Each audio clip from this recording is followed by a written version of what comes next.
யாரு அது சும்மா தட்டிட்டே இருக்கிறது கதவை?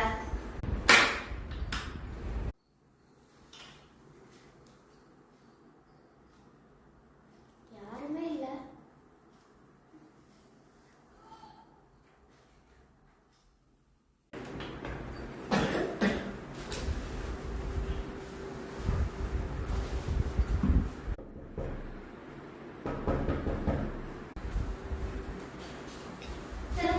யாராவது வந்து சும்மா கதை தட்டுது.